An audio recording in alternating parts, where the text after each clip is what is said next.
In a hugely symbolic gesture, King Charles III will be delivering the speech from the throne and opening the new session of Parliament in Canada on the 27th of May. This move comes in the backdrop of the constant annexation threats coming in from US President Donald Trump.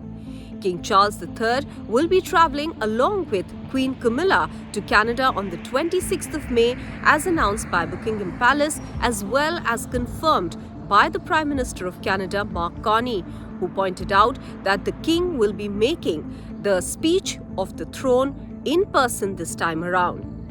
This is to send out a message to US President Donald Trump that Canada is a sovereign nation and will continue to remain so.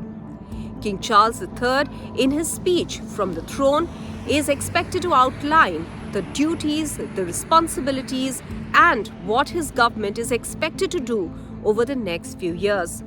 This is a new government that the people of Canada have elected, and normally the Parliament session is opened by the representative of the King, that is in the form of the Governor General. So after 44 years, the last time around in 1977, when Queen Elizabeth opened the Parliament, this is being seen as a gesture that is coming in specifically because of the threats from the United States.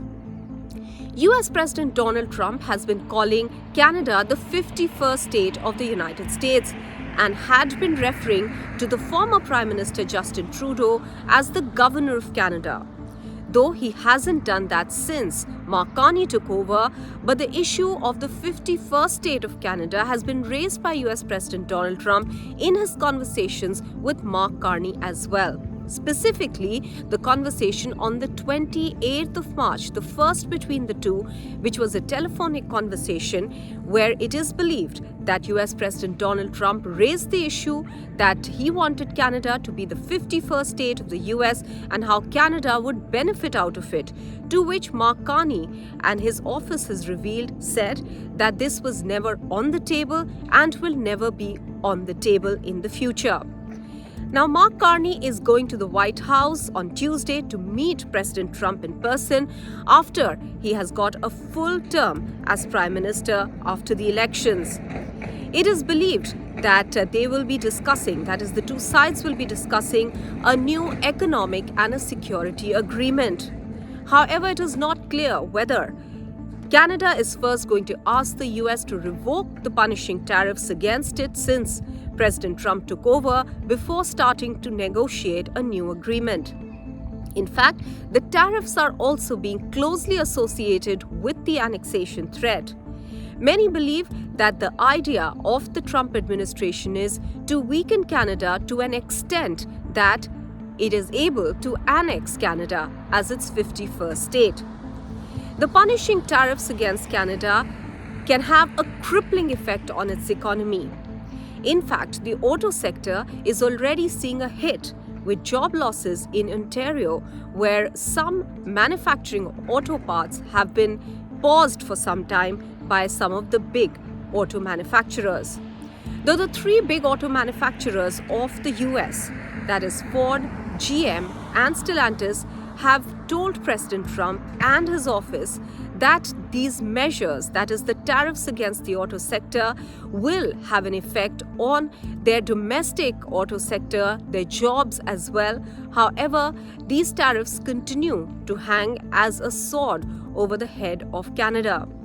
For the moment though, the tariffs on CUSMA-compliant auto parts has been lifted and the tariffs on American-made parts have also been lifted, but the overall 25% tariffs on the auto sector remain.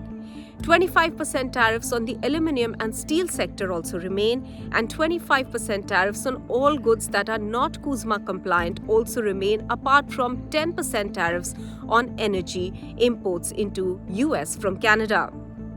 CUSMA is the renegotiated trade agreement in North America between Mexico, US and Canada.